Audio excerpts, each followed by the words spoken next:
This was never written in the books, but everyone knew. There existed, in those careful decades of the 19th century, a vast architecture of understanding that required no words. It hung in the air of drawing rooms like the scent of beeswax and lavender. It moved through households as quietly as the servants who carried breakfast trays up narrow staircases at dawn. It lived in the space between what was said and what was meant, in the difference between a nod and a shake of the head, in the particular way a door was closed or left slightly ajar. The knowledge was everywhere and nowhere. It was the thing that made a woman lower her eyes at the dining table. It was the reason a man's study remained locked even when he was not inside it. It was the invisible boundary that children learned to recognize before they could properly read, the line they understood not to cross without ever being told where it lay. This was the London of gas lamps glowing amber through evening fog, of curtains drawn against the encroaching dark at 4 o'clock on winter afternoons. The city settled into itself each night with 1,000 small rituals of closure. Doors were locked, ledgers were put away, fires were banked. And in the moments between the public day and the private night, there existed a particular quality of hush that was not quite silence, but rather the sound of many silences layered together, creating something dense and textured and alive.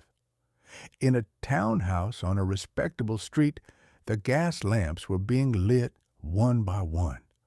The lamplighter moved along the pavement with his pole, and behind the windows the household prepared for evening. This preparation was itself a kind of performance, though no one would have used such a word. The family arranged itself. The servants moved through their patterns. Everything found its proper place, and in doing so, everything acknowledged the shape of what could be shown and what must remain hidden. The fog came in from the river, as it always did, rolling through the streets in thick gray waves that softened the edges of buildings and turned the city into something dreamlike and uncertain. It muffled the sound of carriage wheels on cobblestones and wrapped itself around the gas lamps until each one became a small amber moon floating in the darkness. The fog was useful in this way.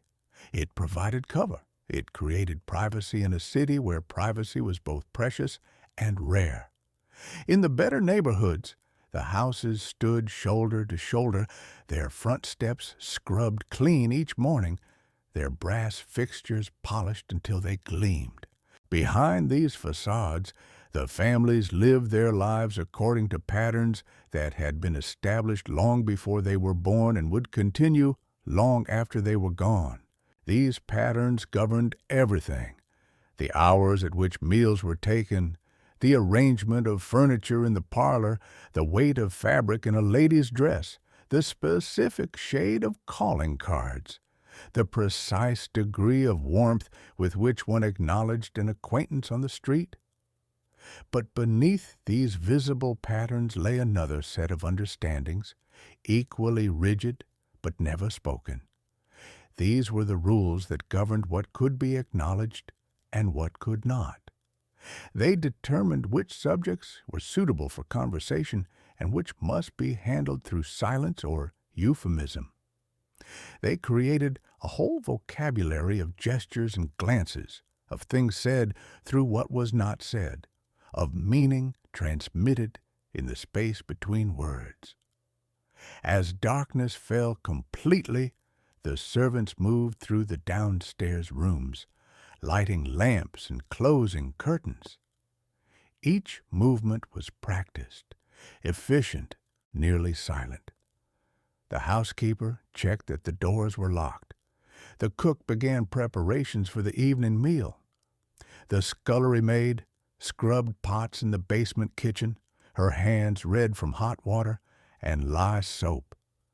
Upstairs, In the nursery, the children were being prepared for bed, their small hands washed, their hair brushed, their prayers recited in whispered voices that no one really listened to, but everyone expected to hear. The master of the house arrived home at his usual hour. The sound of the front door, the murmur of the butler taking his coat and hat, the footsteps moving toward the study. All of this was part of the evening's rhythm, as predictable as the ticking of the grandfather clock in the hallway. He would remain in his study for a time before dinner, attending to correspondence or simply sitting in the leather chair by the fire, reading the newspaper or staring into the flames while his mind moved through whatever territory it chose to explore in private. The mistress of the house was in the drawing room, occupied with needlework that required more concentration than the finished product would ever reveal. Her stitches were tiny and precise, her posture perfect, even though no one was watching. She had learned long ago that posture was not something to be assumed when needed, but rather a constant state of being, as natural as breathing. Her corset held her upright, of course, the whalebone pressing against her ribs, but by now she barely noticed its presence. It was simply part of the architecture of being a woman, like the weight of her hair pinned and arranged on her head, like the layers of petticoats beneath her skirt. In homes across London, similar scenes were unfolding. The city was arranging itself for night, each household performing its own version of the same fundamental ritual. Lamps were lit, fires were tended. The day's public faces were set aside, though what replaced them was not quite the same as true privacy. Even alone, even in the darkness of their own rooms, people maintained a certain composure. They had learned to watch themselves, to monitor their own thoughts and feelings as carefully as they monitored their outward behavior. The fog thickened. It pressed against windows and seeped through cracks around door frames. It carried with it the smell of coal smoke and Thames water, of horses and sewage, and the particular dampness that seemed to live in London's bones. Inside, the houses grew warmer, the fires doing their work, the gas lamps adding their own heat to the air. But the warmth was never quite enough to eliminate all the drafts, all the cold spots where winter seemed to gather and wait. This was the hour when the division between outside and inside became most pronounced.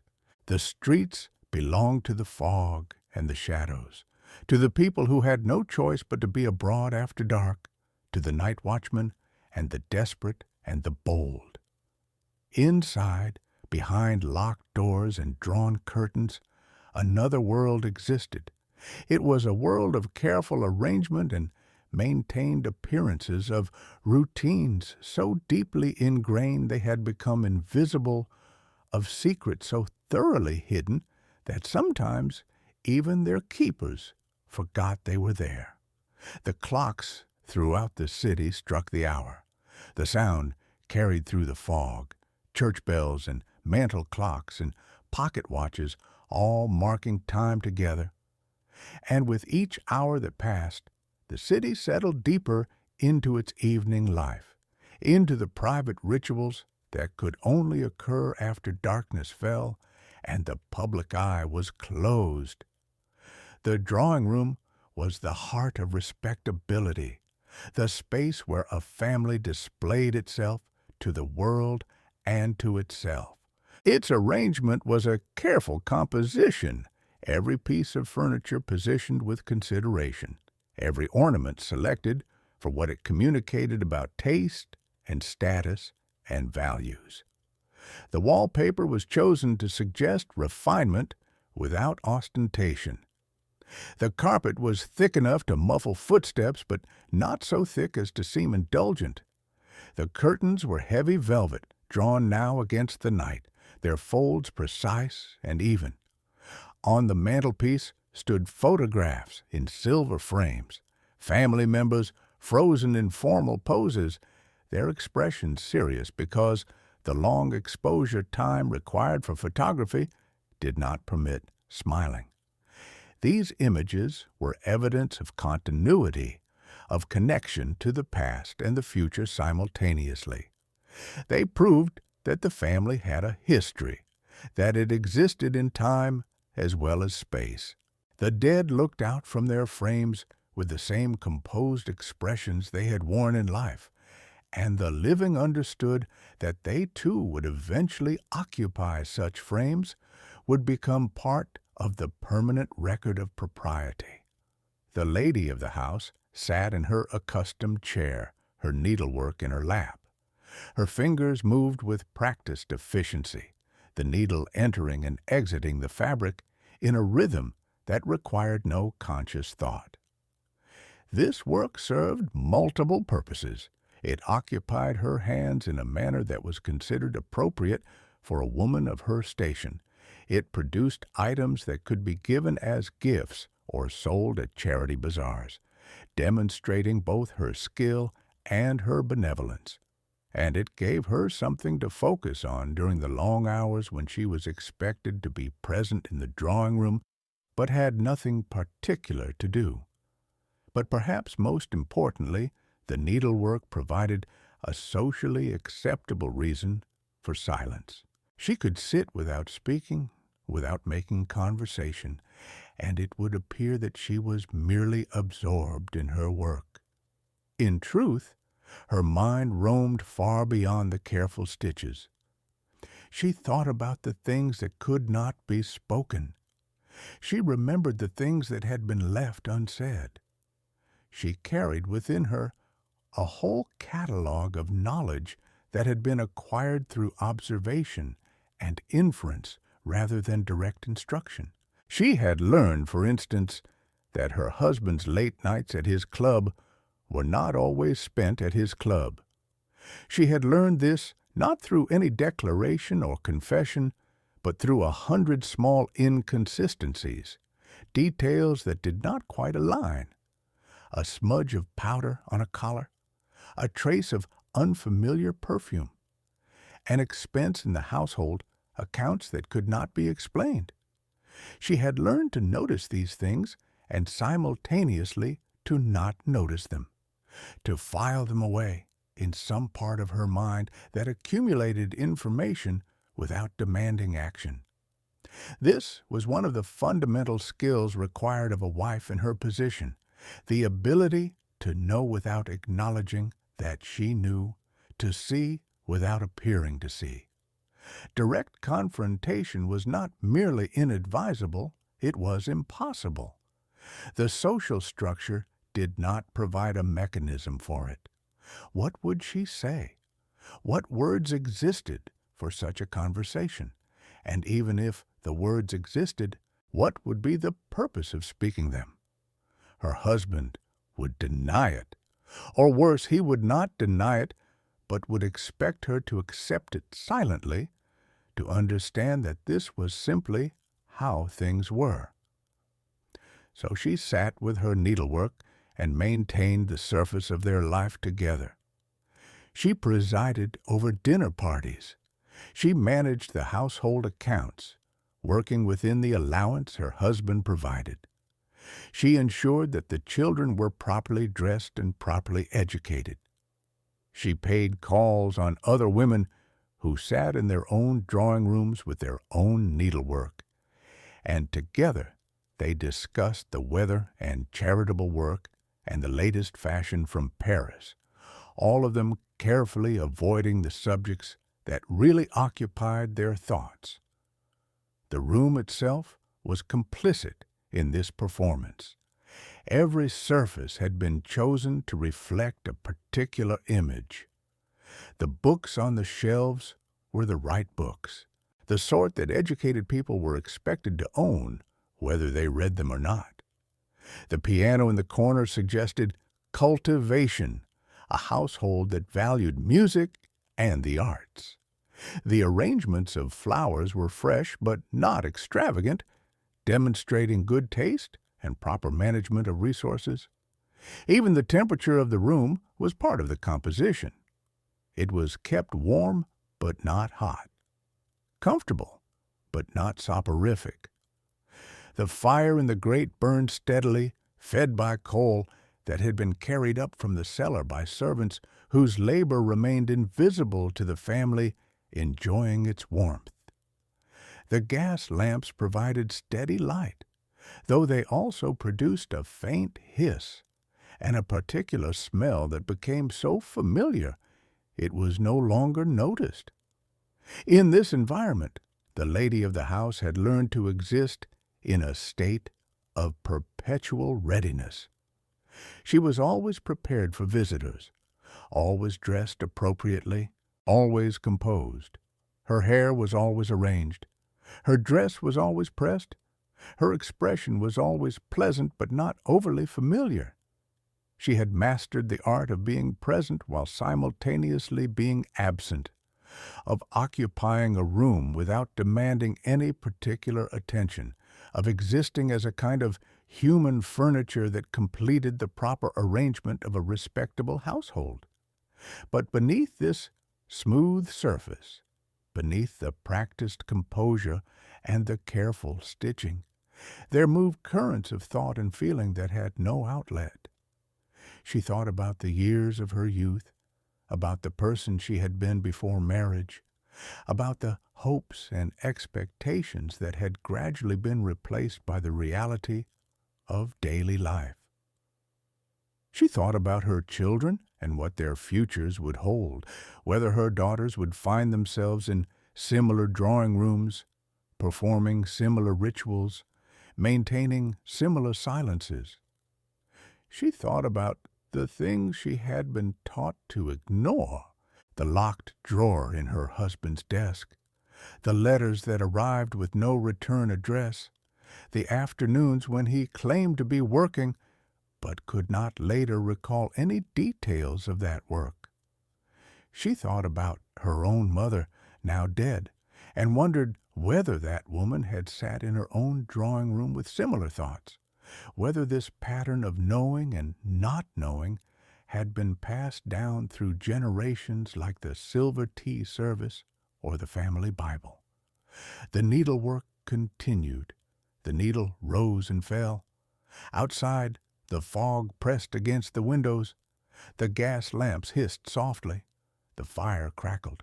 And in the hallway, the clock ticked away the minutes, marking time in a household where time moved forward, but nothing ever seemed to change, where each day was a careful repetition of the day before, where the future was simply the past performed again with minor variations.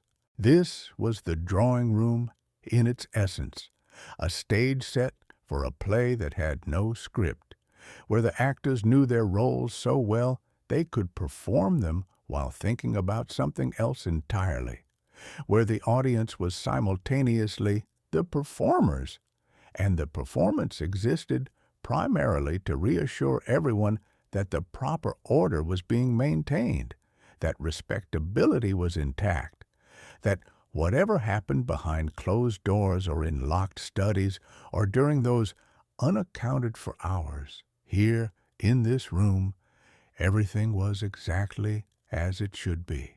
The lady's fingers ached slightly from the needlework, but she did not stop. To stop would be to acknowledge the ache, and that would break the surface. The surface must not break. That was perhaps the most important rule of all, the one that governed every other rule. The surface must remain smooth, untroubled, perfect. Whatever lay beneath it was not to be disturbed, not to be examined, not to be spoken of. The surface was everything. The surface was all that mattered. The surface was what made civilized life possible. Upstairs, behind the closed door of the master bedroom, another kind of silence prevailed. This was the most private space in the house, yet it was not truly private. The servants who cleaned it each day knew its every detail. The maid who turned down the bed each evening could read the room's secrets in the arrangement of pillows, the state of the linens, the small clues that accumulated despite everyone's best efforts at discretion. The bedroom was decorated with the same attention to respectability as the drawing room, but here the emphasis was slightly different. Where the drawing room spoke of culture and refinement, the bedroom spoke of rest and propriety. The bed itself was a massive piece of furniture, its wooden frame dark and heavy, its mattress thick with horsehair and cotton batting, its linens crisp and white, and changed with regularity. The bed curtains could be drawn to create a smaller, warmer space within the larger room, though they were rarely used except in the depths of winter. In this room, the married couple were expected to fulfill certain duties, though the nature of these duties was never explicitly discussed. Young women entered into marriage with only the vaguest understanding of what would be required of them, having received at most some oblique instruction from older female relatives who spoke in euphemisms and metaphors. The wedding night was approached with a mixture of curiosity and dread, and the reality often lived somewhere between the most optimistic and most pessimistic expectations. What happened in the bedroom was surrounded by layers of silence and euphemism. It was referred to, when it was referred to at all, in the most indirect terms possible. A woman's duty, the marriage bed, the procreation of children. These phrases stood in for a whole complex of physical acts and emotional experiences that had no proper vocabulary in polite society. To speak directly about such matters would be to violate one of the most fundamental taboos, to expose what must remain covered, to bring into the light what belonged in darkness. And so couples navigated this territory largely in silence, each person left to interpret the other's signals and responses without the benefit of clear communication. A woman learned to lie still and wait for it to be over, having been told that this was the proper feminine response. A man learned to proceed quickly and without discussion, having been given to understand that his wife would naturally find the whole business distasteful, and would appreciate brevity above all else. Neither partner knew whether the other was satisfied or dissatisfied, happy or unhappy, because these were not questions that could be asked. The darkness helped. In the bedroom, the gas lamps were turned low or extinguished entirely. Nightclothes covered most of the body. The whole encounter was structured to minimize visual contact, to allow both parties to maintain the fiction that nothing particularly physical was occurring, that they were merely fulfilling an obligation in the most decorous manner possible. Modesty was preserved even in the most intimate moments, or rather, modesty was the mechanism by which those moments were made tolerable. Some couples, over years of marriage, developed their own private language, their own small signals and accommodations. They learned each other's preferences without ever speaking them aloud.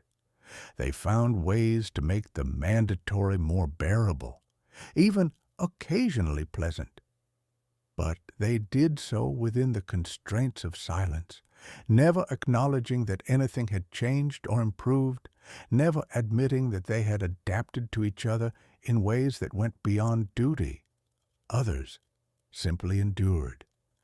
They performed the required acts with regularity sufficient to produce children and maintain the marriage bond, but without any expectation of pleasure or genuine connection. The bedroom became another performance space, like the drawing room, where certain gestures were made and certain rituals observed, all in service of maintaining the proper structure of family life. The question of pleasure, particularly female pleasure, existed in a particularly murky territory. It was generally understood that women did not experience physical desire in the same way men did, or if they did, they were not supposed to acknowledge it. A woman who seemed too eager or too interested in the bedroom was suspect, possibly even immoral. The proper wife submitted but did not participate, received but did not seek. This understanding shaped countless marriages, creating a dynamic in which women learned to suppress or deny their own physical responses, to treat their bodies as objects to be used rather than sources of sensation or satisfaction. Men, meanwhile, were granted more latitude but still operated within constraints.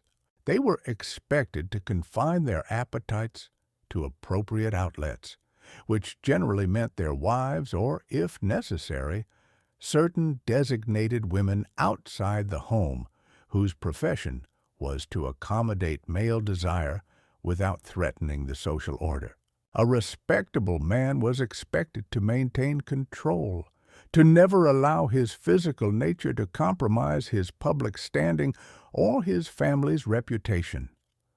The bedroom door, then, was a barrier that protected more than privacy. It protected the silence around subjects that had no acceptable vocabulary. It maintained the division between what could be acknowledged and what must remain hidden. Behind that door, bodies did things that could not be mentioned in daylight. Behind that door, the official story of propriety and self-control sometimes gave way to other realities. But those realities could never be brought out into the open, could never be integrated into the public self. The servants knew, of course. They changed the linens. They emptied the chamber pots. They saw the evidence of what transpired in the night. But they, too, were bound by the same code of silence. A good servant was one who saw everything and said nothing, who maintained the fiction that the family's private life was exactly as it appeared to be in public. The servant who gossiped about such matters was instantly dismissed, not merely for disloyalty, but for violating the fundamental agreement that made the whole system work. In the morning, the bedroom would be restored to its daytime state. The bed would be made with perfect precision. The room would be aired. Any trace of the night's activities would be erased. The married couple would meet at breakfast as though nothing of significance had occurred, as though they had simply slept in proximity to each other, as though the body had no claims that extended beyond the need for rest. This pattern repeated itself night after night, year after year, throughout marriages that might last for decades. The accumulation of these silent encounters created a kind of shared history that could never be narrated, that existed only in the private knowledge of the two people involved. They might grow old together, might raise children together, might build a life that from the outside appeared prosperous and stable, all while never once having a direct conversation about what occurred between them in the darkness of their shared bedroom. Some women confided in their doctors about difficulties in the marriage bed. But even these conversations were conducted in euphemisms and indirection. A good doctor learned to translate complaints of headaches or nervousness or general malaise into their likely true causes. He learned to prescribe tonics or recommend rest cures without requiring his patient to state explicitly what troubled her. This allowed women to seek help while maintaining the fiction that certain subjects remained unspeakable. The closed bedroom door was thus both a physical boundary and a symbolic one. It marked the threshold of the truly private, the space where the public performance of respectability could be set aside, but where a different kind of performance often took its place. Behind that door, people were no freer than they were in the drawing room. They were simply bound by different constraints, required to observe different silences, to maintain different fictions about who they were and what they wanted and what they felt. The study was the one room in the house that belonged entirely to the master. Here he could close the door and be assured of privacy, could sit at his desk without fear of interruption except in the most pressing circumstances. The room smelled of leather and tobacco and old paper, a masculine scent that distinguished it immediately from the lavender and beeswax of the rest of the house. The furniture was heavy and dark, built for durability rather than elegance. The chairs were deep and comfortable. The desk was large and solid, its surface often covered with papers and ledgers and correspondence. What the study contained was not merely furniture and documents, but a whole separate life, the parts of a man's existence that did not fit into the domestic space of drawing rooms and dining rooms. Here were kept the letters from business associates, the records of financial dealings, the evidence of connections and transactions that had nothing to do with family life. Here a man might spend hours attending to matters that his wife knew nothing about and had no expectation of knowing about. The management of money was largely invisible to the women of the household, who were given allowances and expected to work within them, but were not privy to the larger financial picture. But the study held other things as well, things less directly connected to business. In locked drawers and behind closed cabinet doors, a man might keep materials that could not be left in plain sight. These might include photographs of a particular nature, letters from women who were not his wife, records of gambling debts or other financial entanglements that could not bear scrutiny. The locked drawer was an accepted part of the study's furniture, a clear signal that certain contents were not meant for other eyes. The wife of the house understood that the study was not her domain. She might enter it to deliver a message or to consult about household matters, but she would not linger, would not examine the papers on the desk, would not test the locked drawers. To do so would be to violate an unspoken agreement, to transgress a boundary that was fundamental to the marriage's structure. Her husband's privacy in his study was absolute, just as her privacy in her bedroom during the day was absolute. Each had their designated space, and these spaces were mutually respected. What occurred in the study, particularly during those hours when the master was alone behind the closed door, was known only to him. He might be working, might be reading, might be writing letters, might be simply sitting and thinking. Or he might be engaged in activities that he would not wish to explain. The Victorian gentleman was expected to maintain certain standards of behavior, but it was also understood that men had appetites and interests that could not always be accommodated within the bounds of proper society. The gentlemen's club served a similar function, providing a space outside the home where men could gather without female supervision, where they could drink and smoke and speak more freely than they could in mixed company. What was said in such spaces remained in such spaces. The conversations that took place over brandy and cigars were not reported back to wives and daughters. They existed in a separate sphere, part of the masculine world that ran parallel to domestic life, but rarely intersected with it. This division between masculine and feminine spheres was fundamental to Victorian life. Men inhabited the public world of business and politics and clubs. Women inhabited the private world of home and children and social calls. Each world had its own rules and customs, and the boundary between them was carefully maintained. A wife did not expect to know about her husband's business dealings in detail. A husband did not expect to know the particulars of household management. Each trusted the other to manage their respective domains competently, and this trust was predicated on a certain degree of mutual ignorance. But within this arrangement, there was space for considerable deception, or if not deception exactly, then at least concealment. A man's club might serve as an alibi for activities that had nothing to do with the club. The locked drawer might contain evidence of a double life, of debts or affairs or interests that contradicted the image presented to the world. And as long as these contradictions remained hidden, as long as the surface of respectability was maintained, they could continue indefinitely.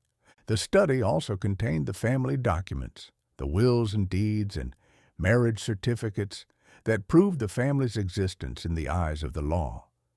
These papers were kept in a safe or a strong box, brought out only when necessary, filed away again as soon as possible.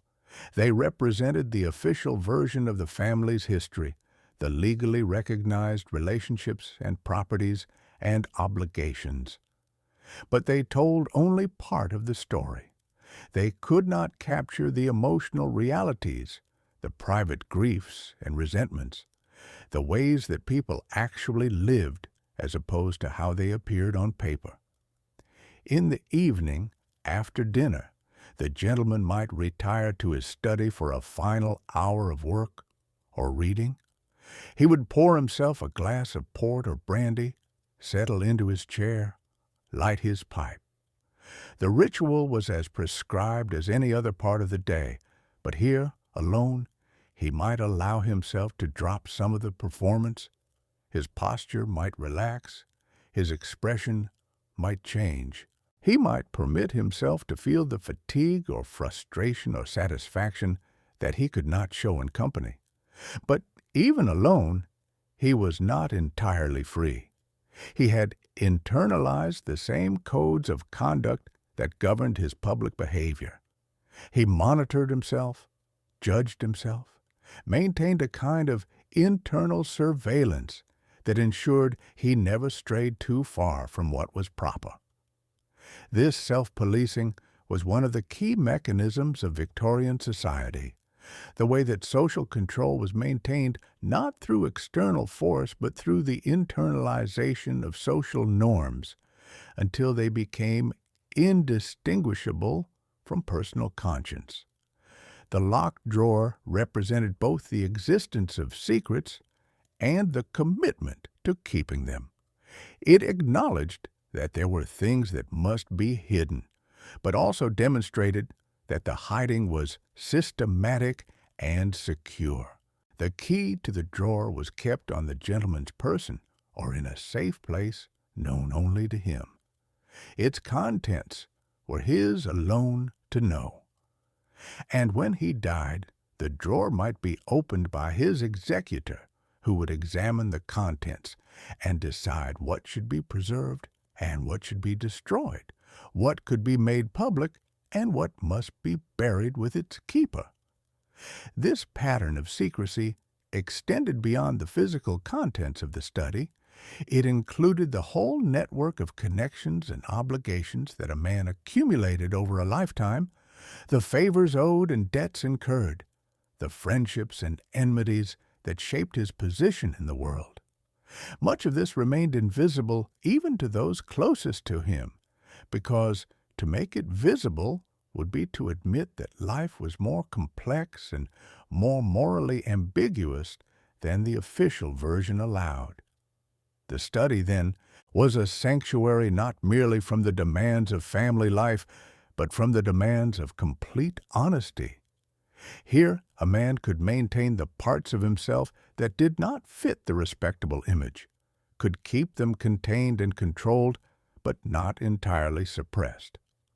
The locked drawer was a promise that these parts existed, but would not be allowed to disrupt the smooth surface of daily life, that they would remain where they belonged, hidden but not destroyed, acknowledged but not discussed. The relationship between patient and physician was one of the few contexts in which certain forbidden subjects could be approached, though even here the conversation was conducted in a specialized vocabulary designed to obscure as much as it revealed. The doctor's consulting room was a space of partial confession, where people could admit to ailments and discomforts they would never mention in ordinary social settings, but always within the limits of what could be acceptably discussed between a medical professional and a patient. Women in particular found themselves frequently diagnosed with nervous conditions. This umbrella term covered a vast range of complaints, from genuine physical illness to the simple inability to meet the impossible demands placed upon them. A woman might be nervous because she was pregnant again when her body had not recovered from the last pregnancy. She might be nervous because she had been married to a man she did not love and could not escape. She might be nervous because she was intelligent and educated, but had no outlet for those capabilities beyond managing a household and raising children. But these root causes could not be addressed directly, so instead the doctor would prescribe rest. He would recommend tonics containing alcohol or laudanum.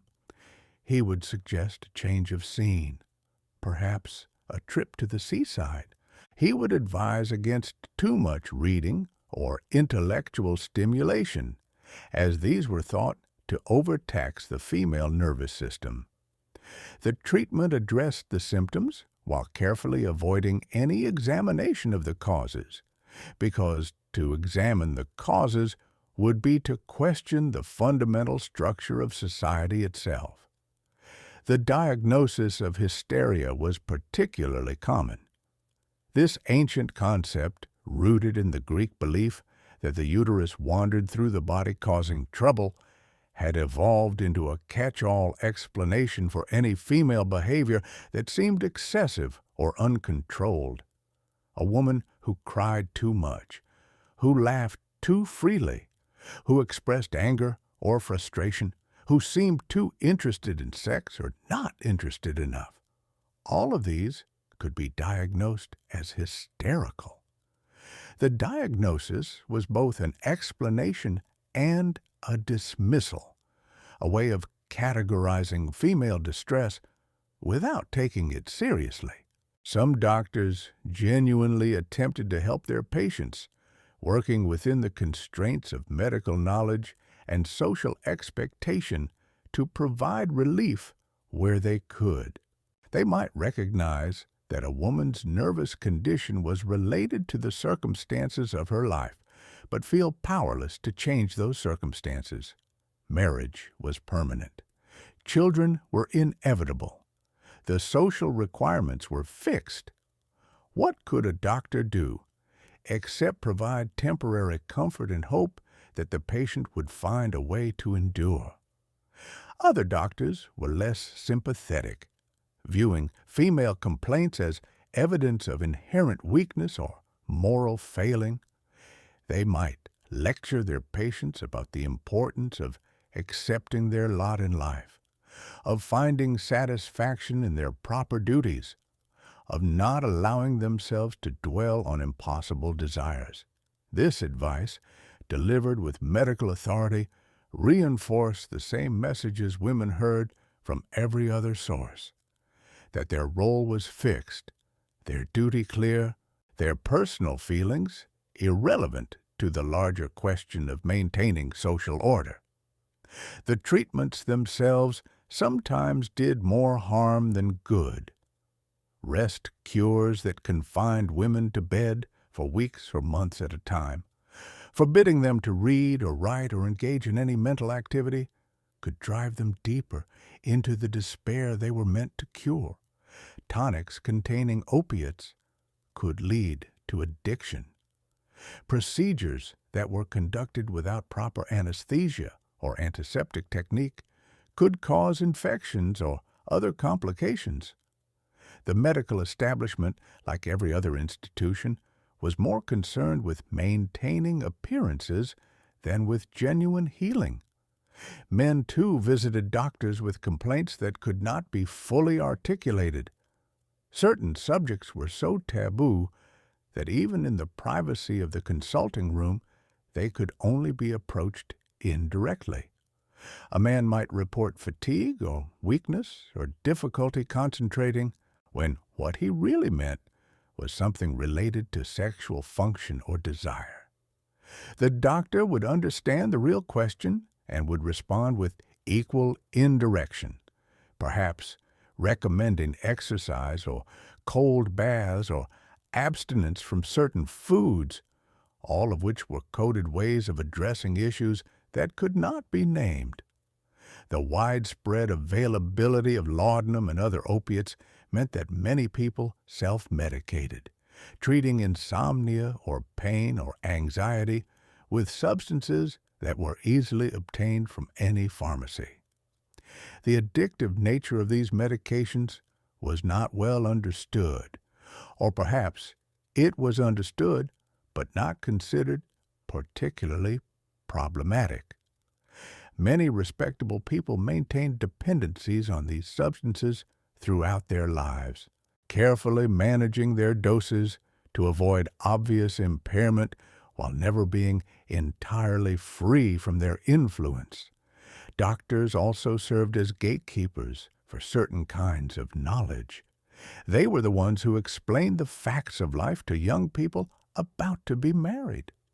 Though these explanations were usually so vague and euphemistic as to be nearly useless.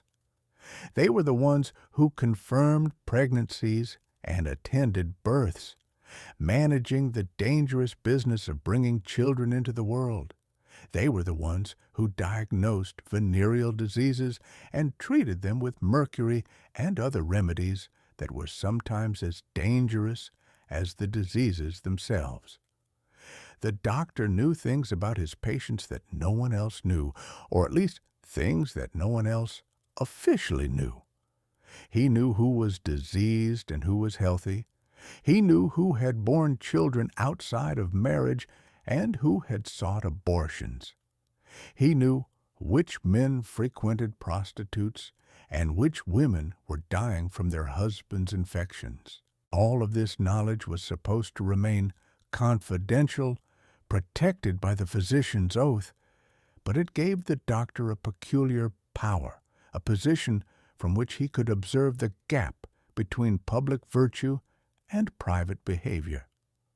Some doctors used this power responsibly, maintaining strict confidentiality and treating all patients with equal care regardless of their moral standing.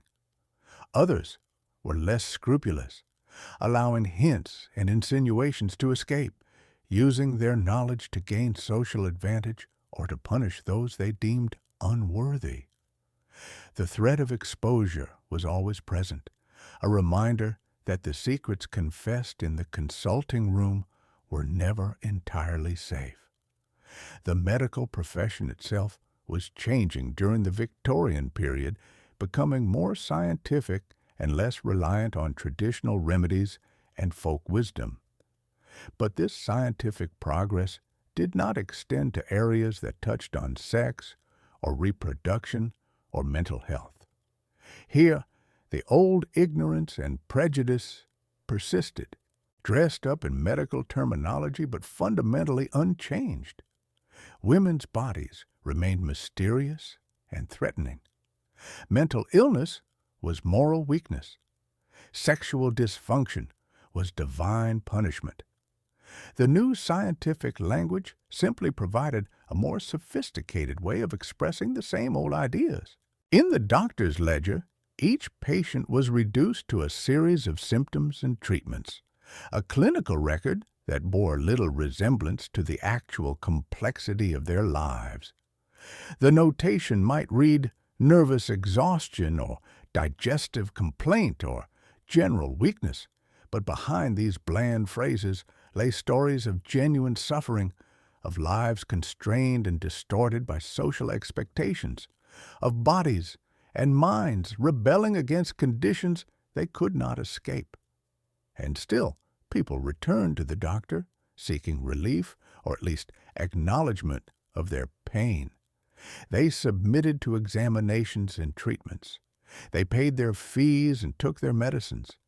They hoped that someone with authority and expertise might be able to help them, might be able to see past the surface to the real problem, might be able to offer a solution that did not require them to simply endure until endurance was no longer necessary.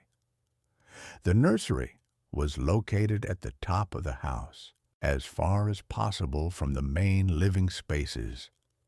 Here, in rooms that were plainer and less decorated than those below, children spent most of their early years in the care of nurses and governesses.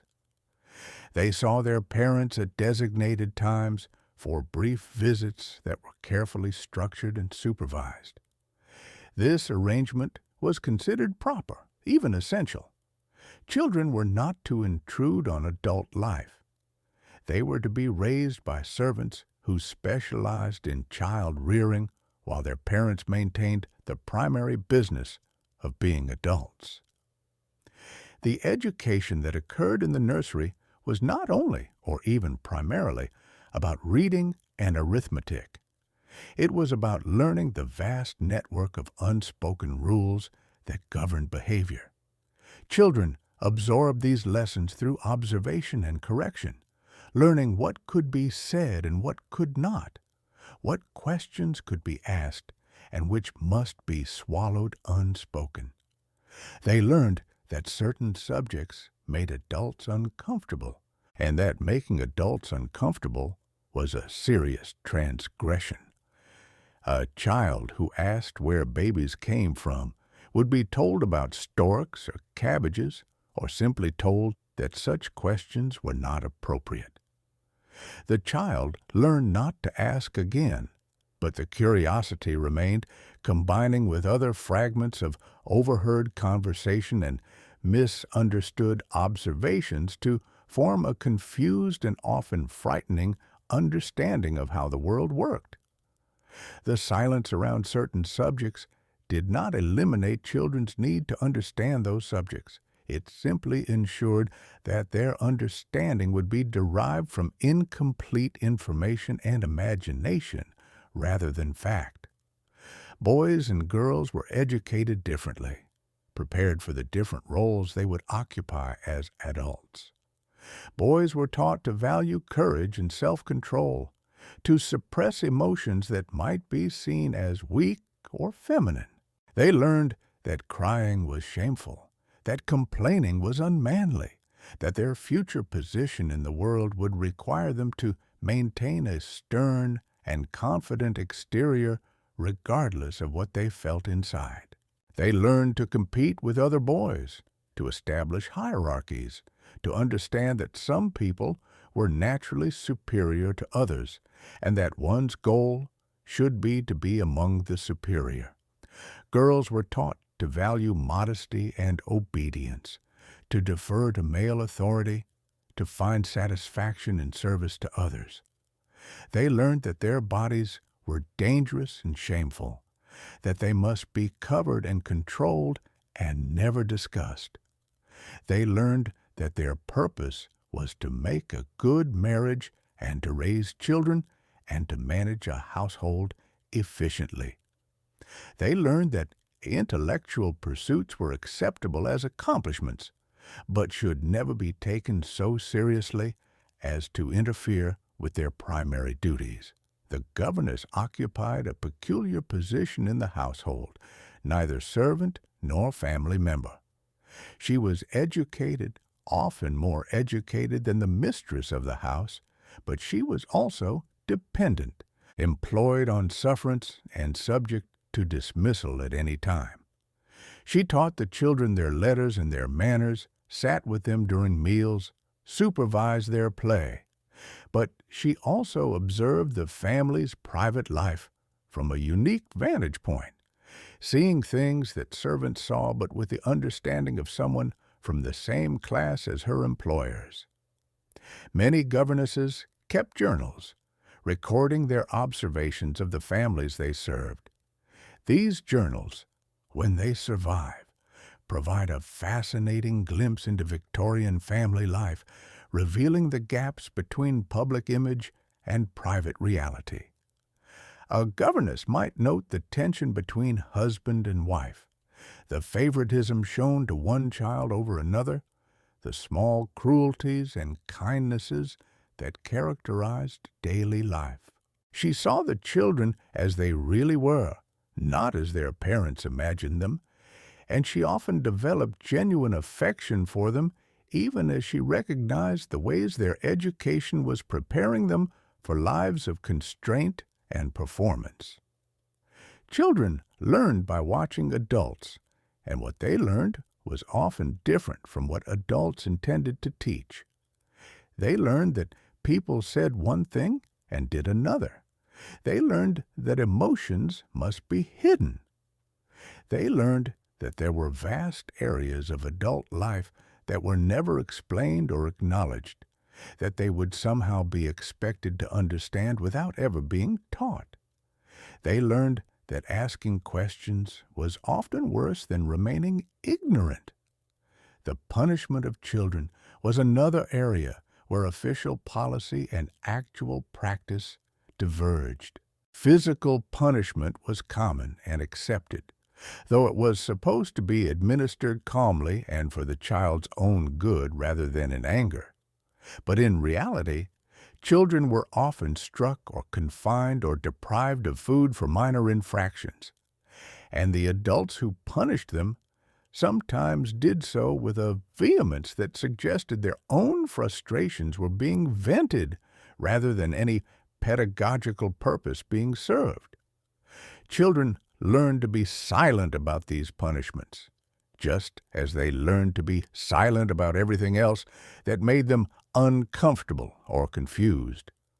To complain about a nurse or governess to one's parents was to risk being accused of lying or making trouble. Better to endure in silence, to wait until one was old enough to escape the nursery, to hope that adult life would be better, even though all the evidence suggested it would simply involve different constraints and different silences. The death of children was common enough that most families experienced it at least once. Infant mortality was high. Childhood diseases that are now preventable or easily treated could be fatal. Children died of scarlet fever, of diphtheria, of measles, of infections that began as minor injuries. When a child died, the family mourned according to strict protocols. They wore black. They observed periods of reduced social activity. They erected monuments and wrote memorial verses. But the depth of their grief was rarely expressed openly. Excessive mourning was considered self-indulgent, a sign of insufficient faith in divine providence. Parents who lost children were expected to accept this loss with resignation, to understand that it was God's will, to focus on the children who survived rather than dwelling on those who had died. This expectation was particularly hard on mothers who had carried and birthed and nursed these lost children, who had formed bonds that could not simply be set aside. But they were not permitted to rage or question or express the full weight of their grief. They had to suffer decorously, maintaining the surface even as the foundation crumbled beneath them. The children who survived learned from these deaths too. They learned that attachment was dangerous, that anyone could be taken at any time, that grief must be controlled and contained. They learned to protect themselves emotionally, to hold back, to not invest too much in any relationship that might end. These lessons served them well in a world where emotional restraint was valued above emotional honesty, where the ability to suppress feeling was considered a sign of good character.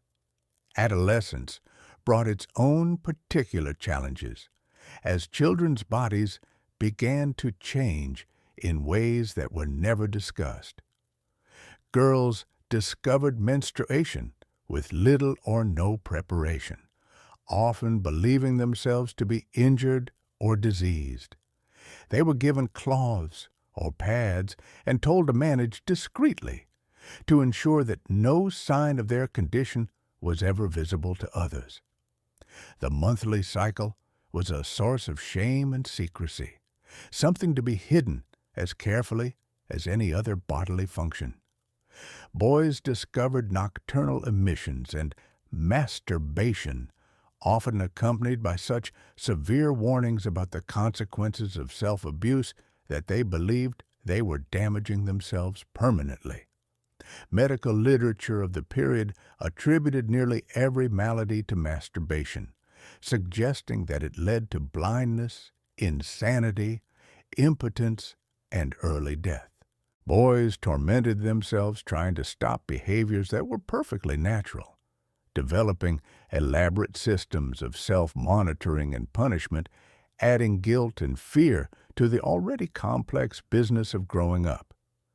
The transition from childhood to adulthood was thus not a smooth progression, but a series of shocks and confusions as young people tried to make sense of their changing bodies and emerging desires without any reliable source of information. They pieced together understanding from gossip and observation and the occasional cryptic remark from an adult. They made mistakes and suffered consequences and gradually learned the same lessons of concealment and control that had governed their parents' lives. By the time they were ready to marry and establish their own households, they had internalized all the silences they had been taught. They knew what could not be said. They knew how to maintain the surface. They knew how to perform the role assigned to them by gender and class. And they would pass these lessons on to their own children, perpetuating the cycle, ensuring that each generation learned to navigate the same unspoken rules, to maintain the same careful divisions between public and private, between what could be shown and what must remain hidden. In the basement kitchen, the servants ate their own dinner at a plain wooden table, the food plainer than what was served upstairs. The portions calculated to provide energy without extravagance. The hierarchy among servants was as strict as the hierarchy in society at large. The butler and housekeeper held positions of authority and respect. The cook was essential and knew it, often wielding considerable power within her domain. The lady's maid and valet had access to the most private aspects of their employers' lives. Below them came the housemaids and footmen, and at the bottom, the scullery maids and boot boys doing the dirtiest work for the least pay. The servants saw everything. They dressed their employers in the morning and undressed them at night. They emptied chamber pots and changed soiled linens. They carried trays to sick rooms and removed the evidence of illness. They cleaned the study and the bedroom and the drawing room, handling the objects that told stories about their owners' lives. They overheard conversations they were supposed to ignore. They observed the small gestures and expressions that revealed what people really felt beneath their composed exteriors. A good servant was one who saw all of this and gave no sign of seeing it. Discretion was the most valued quality in household service, more important than efficiency or even honesty. A servant who gossiped about the family's private affairs would find themselves dismissed without a reference, which meant they would likely never work in a respectable household again. The threat of this consequence kept most servants silent, but it did not stop them from observing or from forming their own opinions about what they observed. The servant's knowledge created a peculiar dynamic within the household. The family depended on servants for the most intimate services, yet had to pretend that this intimacy meant nothing, that the servants were simply functional objects like the furniture or the plumbing. The servants, in turn, had to pretend that they noticed nothing personal or private, that their eyes and ears were engaged only with the practical business of cleaning and serving and maintaining. But of course, everyone knew this was a fiction. The lady's maid knew when her mistress had been crying. The valet knew when his master came home drunk. The housemaid who cleaned the bedroom knew whether the couple had shared the bed or slept separately. The cook knew when someone had no appetite and when they were eating too much. All of this knowledge accumulated, creating a detailed picture of the family's real life as opposed to the life they presented to the world. Some servants developed genuine affection for the families they served, feeling protective of them and loyal to their interests. They might actively work to preserve the family's reputation, covering up indiscretions or managing situations that could become embarrassing if known outside the household. They took pride in their service and in the family's standing, seeing the family's success as a reflection of their own competence. Others were more detached, viewing their employment as purely transactional. They did their work efficiently, but without emotional investment, maintaining the necessary discretion because it was professionally required rather than because they cared about protecting their employers.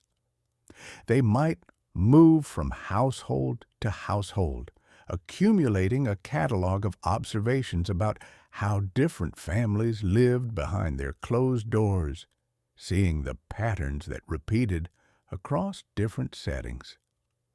The physical separation between the servants' quarters and the family's living spaces reinforced the fiction of their invisibility. The servants had their own staircase, narrow and steep, that allowed them to move through the house without being seen by the family or their guests. They could be summoned by bells to appear when needed and dismissed when their service was complete. This spatial arrangement made it possible to maintain the illusion that the family's comfort and cleanliness simply happened without anyone actually having to do the work. But this separation was never complete. The servants were always present, even when they were not visible. They moved through the house at night, banking fires and locking doors. They rose before the family to begin the day's work. They were the last to sleep and the first to wake. The house ran on their labor, and this labor required them to know everything about the family's routines and preferences and habits. The relationship between mistress and servants was particularly complex. The mistress was responsible for managing the household, which meant managing the servants. But she was also dependent on them in ways that could be uncomfortable to acknowledge. She needed them to dress her, style her hair, manage her wardrobe. She relied on the housekeeper to run the household efficiently and on the cook to produce the meals that reflected her taste and her status. She needed the servants to maintain her position, but she could not admit the extent of this dependence. Instead, she maintained a careful distance, speaking to the upper servants with polite reserve and barely acknowledging the lower servants at all. Instructions were given through the housekeeper when possible. Complaints were registered without emotional content. Praise was rare and always measured. The goal was to maintain authority while avoiding any suggestion of familiarity that might undermine the hierarchical relationship. The servants, for their part, learned to read their employers with great skill. They knew when the mistress was upset, even if she showed no outward sign. They knew when the master was worried about money, even if he said nothing about finances. They anticipated needs before they were expressed and solved problems before they became visible. This ability to understand without being told was essential to good service, but it also meant that the servants were always observing, always analyzing, always aware of the gap between appearance and reality. When servants left a household, they took their knowledge with them. Some became servants in other households, carrying stories about their previous employers that might never be told directly, but that contributed to the general understanding within the servant community about which families were kind and which were cruel, which were genuinely respectable, and which only pretended to be. This informal network of information meant that a family's reputation among servants might be quite different from their reputation in society at large. The servants who stayed with the family for many years, who grew old in service, accumulated a particular kind of authority. They had seen the children born and raised. They had witnessed the private moments of grief and joy. They had observed the marriage through all its phases. They knew things that no one outside the household could know, and this knowledge gave them a certain power even within their subordinate position. An old family retainer might speak more freely than a newer servant would dare, might offer opinions that bordered on impertinence, might be forgiven transgressions that would get another servant dismissed. The death of a long-serving servant could be a genuine loss to the family, though this loss could not be expressed in the same way as the death of a family member. The servant would receive a proper burial, perhaps even a small legacy in the employer's will.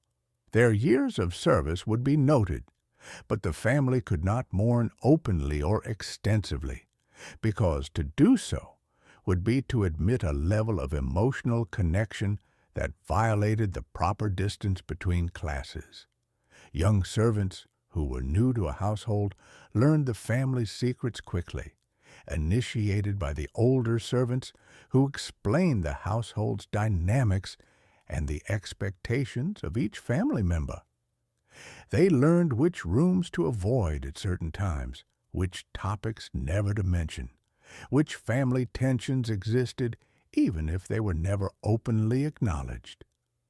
This education was essential to their success in the position, and it was conducted entirely through informal channels, servant to servant, knowledge passed down like a kind of oral history. The servants' hall, where they gathered during their limited free time, was a space where some of the performance could drop away. Here they might speak more freely about the family, might share frustrations or observations, might even laugh at the absurdities of the lives they witnessed. But even here, discretion remained important. What was said in the servants' hall stayed in the servants' hall. The solidarity among servants was real, but also conditional, always subject to the understanding that their primary loyalty had to be to their positions and their future prospects. In this way, the servants existed in a kind of shadow version of the family's life, occupying the same spaces but experiencing them differently, possessing knowledge that gave them insight but not power, understanding the private truth but being required to act as though the public fiction was all that existed. They were the witnesses to Victorian life who could never testify, the record keepers whose records were kept in memory alone, the invisible architecture that supported the visible performance of respectability. The evening meal was theater, a carefully choreographed performance in which every participant knew their role. The dining room was lit by candles in silver holders, their flames reflected in the polished wood of the table. The best china was arranged precisely, each piece in its designated place. The crystal glasses caught the light. The white tablecloth was starched and pressed, its surface unmarred by any stain or wrinkle. Everything communicated care and attention and the proper ordering of things. The family gathered at the appointed hour, each person dressed appropriately for dinner. The process of changing for dinner was itself a ritual, a transformation from the day self to the evening self. Men put on formal evening clothes. Women wore their finer dresses, their jewelry, their elaborate hairstyles. This transformation marked the evening meal as special, as different from the simple breakfast or luncheon, as worthy of effort and attention. They took their assigned seats, the seating arrangement reflecting both hierarchy and custom. The master and mistress anchored the ends of the table. Children, if they were old enough to dine with the adults, sat in designated places that kept them under supervision. If there were guests, they were positioned according to their status and their relationship to the family. Every placement communicated something about position and favor and the current state of relationships. The meal itself was served in courses, each course brought in by servants who moved silently around the table, offering dishes from the left, removing plates from the right, refilling glasses, responding to subtle signals from the diners. The food was abundant, often more than could possibly be eaten, because abundance demonstrated prosperity and generosity. The courses succeeded each other at a measured pace, no one dish remaining on the table long enough to grow cold or to allow the conversation to stagnate. The conversation at dinner was as carefully managed as everything else. Certain topics were suitable: the weather, social news, amusing anecdotes, discussions of art or literature that remained at a safely superficial level. Other topics were forbidden: money, illness, anything controversial or upsetting, any subject that might disturb the pleasant atmosphere. The goal was not deep communication, but rather the maintenance of a smooth and agreeable surface, a demonstration that everyone present knew how to conduct themselves properly. Silence was sometimes acceptable, but not prolonged silence. Long pauses suggested awkwardness or tension, indicated that someone had failed in their social duty to keep conversation flowing. Women were expected to facilitate conversation, to draw out reticent guests, to smooth over any moments of discomfort. Men were expected to provide substance, to have opinions on current events, to demonstrate their knowledge of the world beyond the household. Together, they wove a fabric of talk that covered any underlying tensions or disagreements. What was not said at the dinner table was often more significant than what was said. The tension between family members could be palpable even when the conversation remained perfectly polite. A wife might know that her husband had been unfaithful, but at dinner she would ask him pleasantly about his day. and listened to his reply with apparent interest. A husband might know that his wife was unhappy, but he would not inquire too closely, would not invite any response that might disturb the evening's tranquility. Children at the dinner table were expected to be seen and not heard, to eat what was placed before them without complaint, to display perfect manners at all times. They learned by observation, watching how adults navigated the complex social terrain of the formal meal. They learned that certain feelings must be suppressed, certain subjects avoided, certain performances maintained regardless of what one actually felt or thought. The dinner table was a training ground for adult life, teaching restraint in performance and the subordination of individual desire to social expectation. The servants who served the meal were present but invisible, moving through their tasks with practiced efficiency. They heard everything that was said at the table but gave no sign of hearing. They observed the family's interactions but maintained expressions of complete neutrality. They were both utterly present, essential to the meal's success, and utterly absent, not acknowledged as having consciousness or opinions or any existence beyond their functional role. Sometimes there were guests, and then the performance intensified. The family presented their best selves, the version they wanted the world to see. The conversation sparkled more brightly. The laughter came more readily. Everyone was on display, demonstrating their refinement and their adherence to social norms.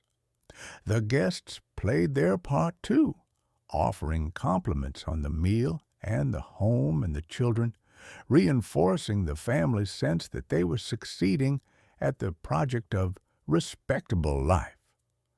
But beneath this pleasant surface, calculations were being made.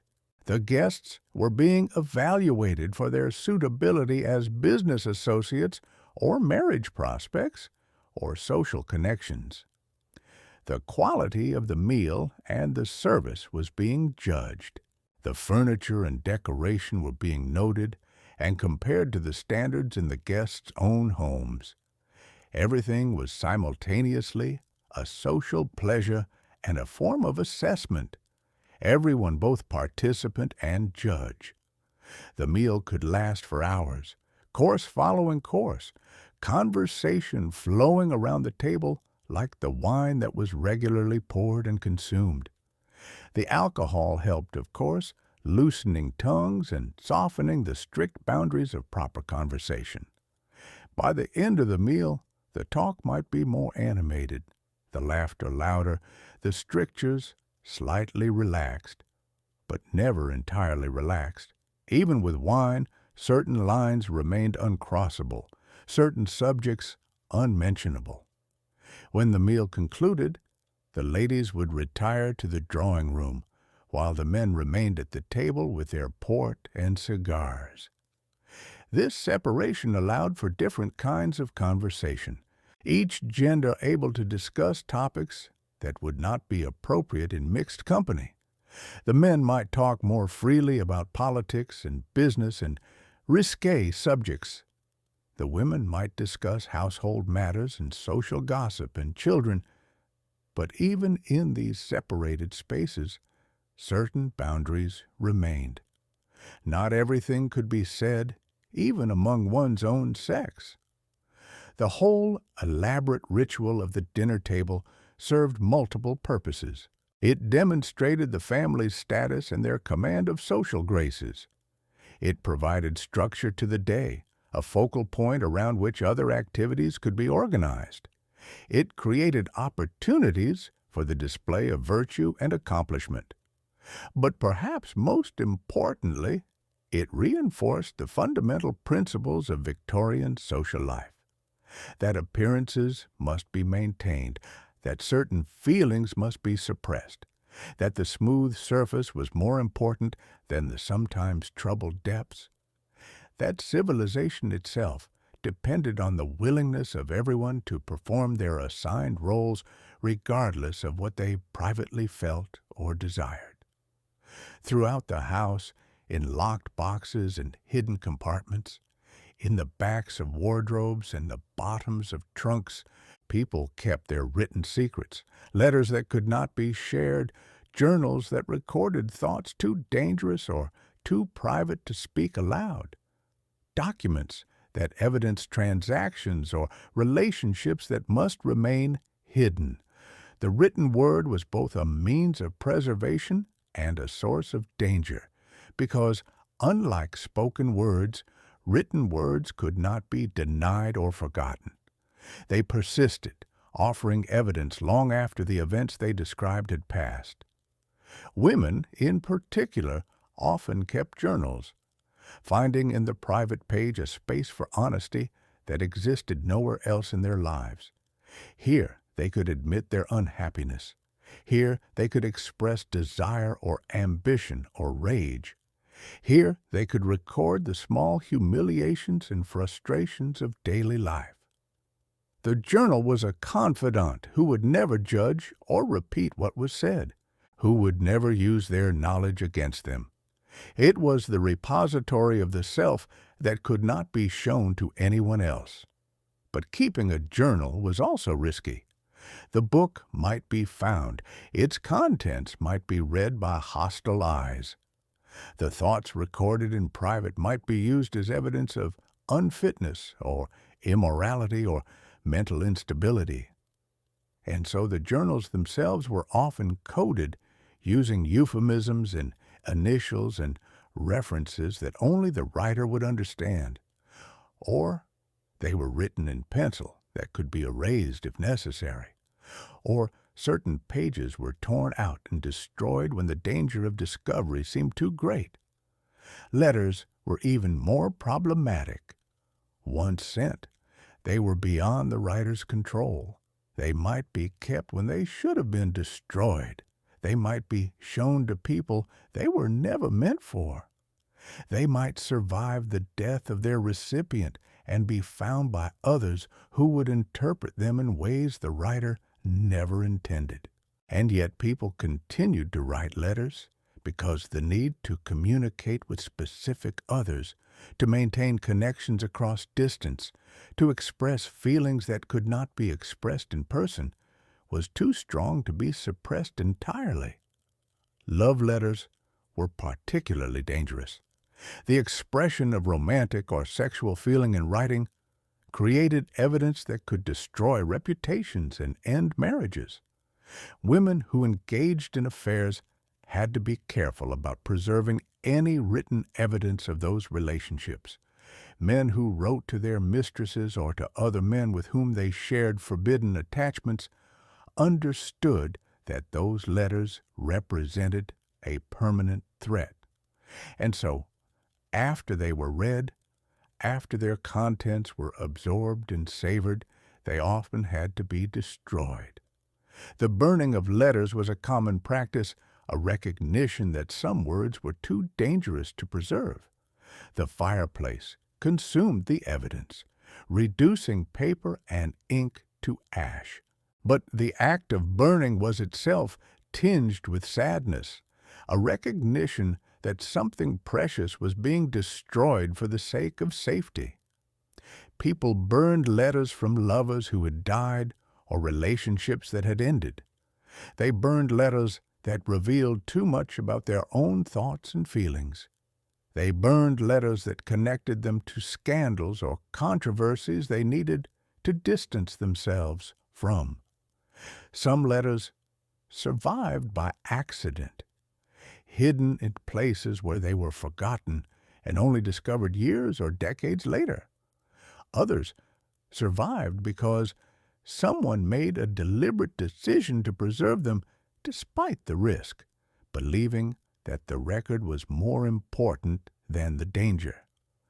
These surviving letters provide glimpses into Victorian private life that would otherwise be completely hidden, revealing passions and conflicts and complexities that the public record never captured.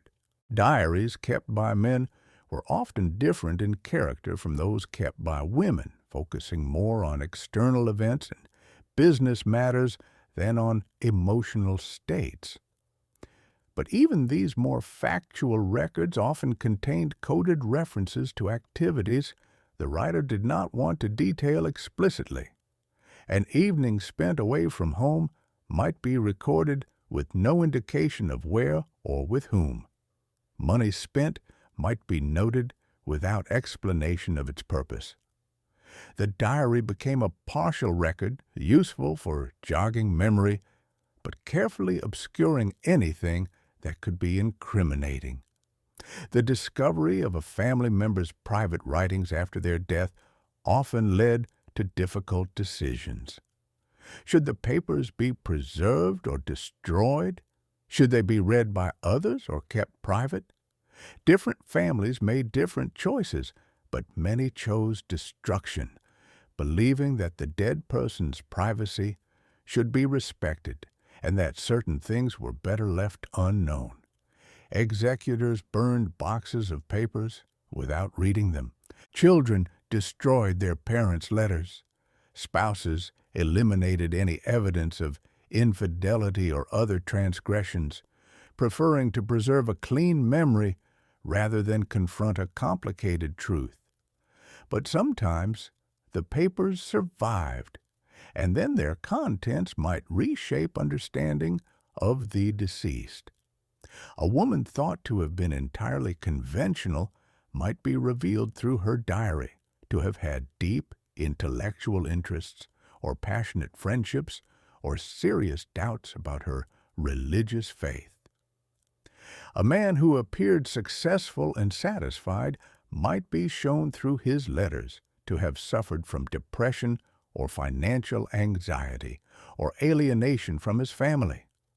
The private record often contradicted the public image, demonstrating that the performance of respectability had successfully obscured the actual complexity of people's lives. Coded language was common in private writing.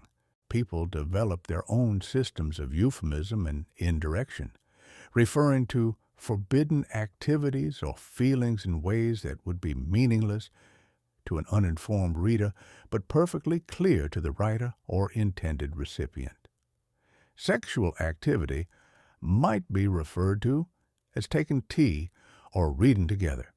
An affair might be documented through references to meetings for study or prayer.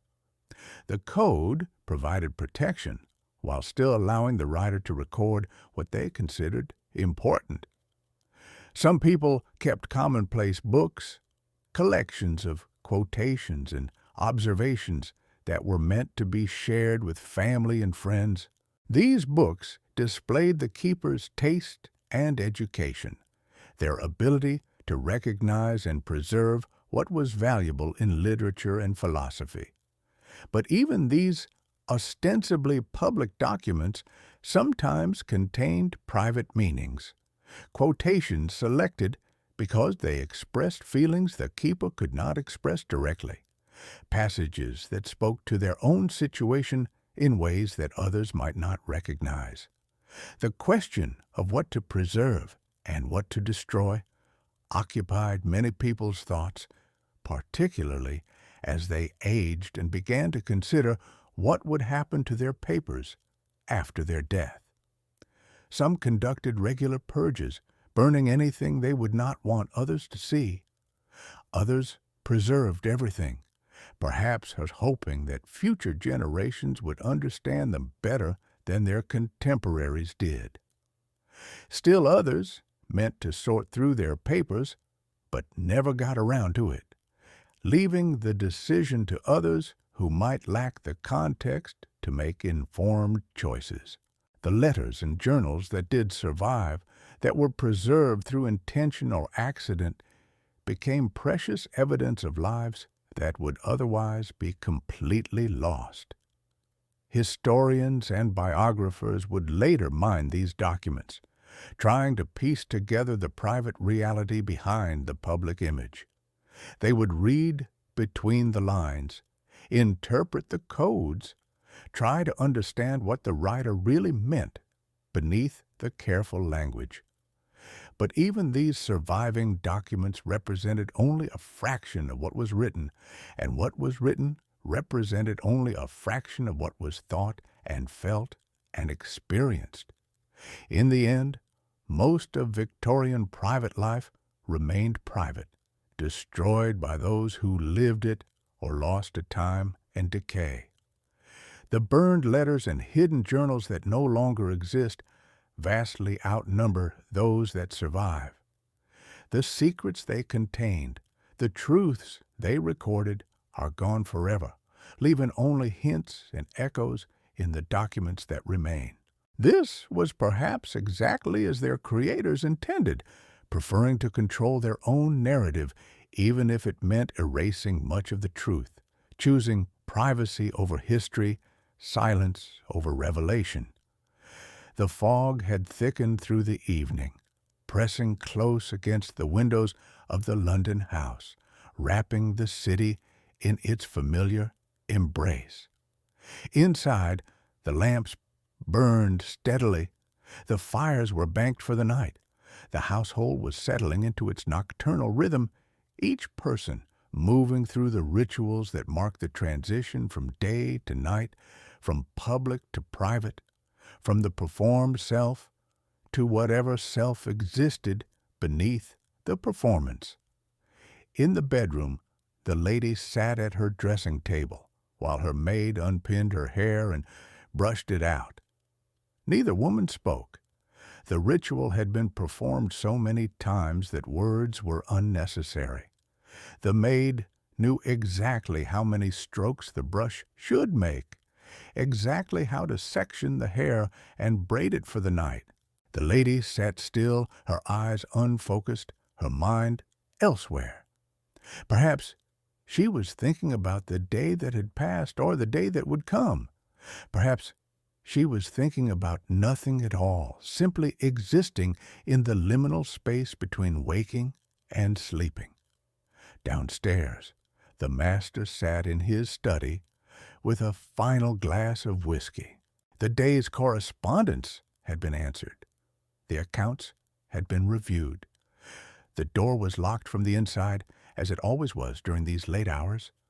What he did in this private time was known only to him. Perhaps he read.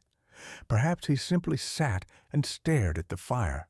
Perhaps he thought about roads not taken, lives not lived, choices made years ago that had led him to this particular chair, in this particular house, on this particular night. In the nursery, the children slept under the watchful eye of the night nurse, who dozed in her chair but would wake at any sound of distress. The children's sleep was deep and uncomplicated, their dreams populated by the simple concerns of childhood. They did not yet carry the weight of all the knowledge they would accumulate, all the silences they would learn to maintain. For now they were innocent, though that innocence was already being shaped by the education they received every day in what could be said and what could not. The servants had mostly retired to their quarters, though the kitchen maid still worked, preparing what was needed for breakfast, her hands red and rough from constant immersion in water. She was tired, her feet aching from the day's labor, but she worked steadily, efficiently, with the practiced motions of someone who had done these tasks thousands of times. In the morning, the family would wake to a clean house and a prepared meal, and they would never think about the labor that had made this possible. That was how it should be. That was the agreement. The city around the house was settling too, though London never truly slept.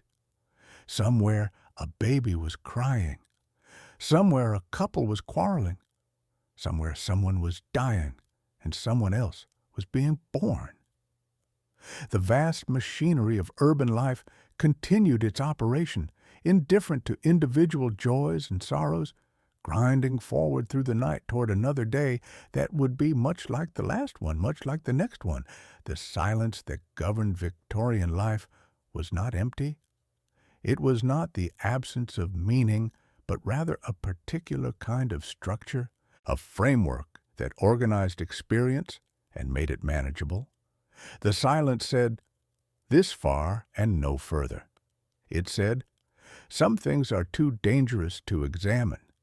It said, "Civilization requires that we agree not to look too closely at certain questions, not to speak too directly about certain truths, not to demand more honesty than the social structure can accommodate." What did this silence protect? It protected marriages that might otherwise collapse under the weight of honesty. It protected reputations that would be destroyed if certain facts were known. It protected children from knowledge they were not ready for.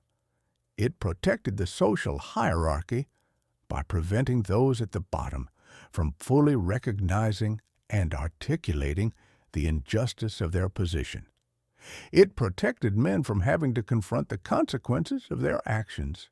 It protected women from having to acknowledge the full extent of their powerlessness. The silence protected comfort and familiarity. It allowed people to live with contradictions, to maintain public virtue while engaging in private vice, to believe in ideals while falling far short of them in practice. It protected people from the cognitive dissonance that would result from fully recognizing the gap between what they professed to believe and how they actually lived. It was a kind of mercy, this not knowing, this not saying, this carefully maintained blindness to what was obvious but unspeakable. But what did the silence conceal? It concealed suffering that might have been alleviated if it could have been acknowledged. It concealed abuse that continued because victims had no vocabulary for describing what was happening to them. It concealed desire that might have led to fulfillment if it could have been expressed. It concealed intelligence and talent that went unused because social roles were too rigid to accommodate them. It concealed questions that might have led to progress if they could have been asked. The silence concealed the full complexity of human beings, reducing them to their social roles and their public faces. It concealed the ways that people actually thought and felt, the compromises they made, the resentments they harbored, the longings they suppressed. It concealed the cost of maintaining respectability, the price paid in authentic connection and honest self-expression and genuine understanding between people. The silence concealed history. By destroying letters and burning journals, by refusing to speak directly about important matters, Victorian people ensured that much of their actual lived experience would be lost to future generations. What survived was often the official story, the public performance, the carefully curated image, the messy reality, the private truth, the full range of human experience.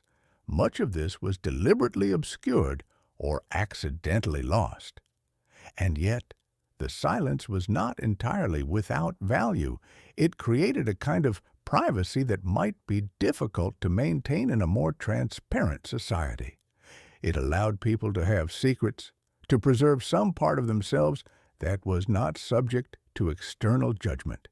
It created space for the unspeakable, which sometimes needs to remain unspeakable, not because it is shameful, but because it is too private, too personal, too individual to be shared.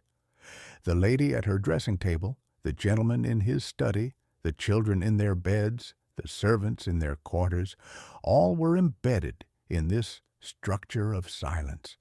It shaped their days and their nights. It determined what they could say and what they could not, what they could acknowledge and what they must ignore. It was so fundamental to their existence that they rarely thought about it consciously. It was simply how life was lived. The air they breathed, the ground they walked on. The house itself seemed to embody this silence. Its thick walls and heavy doors created physical barriers that matched the psychological ones. Each room was a separate world with its own rules and its own secrets.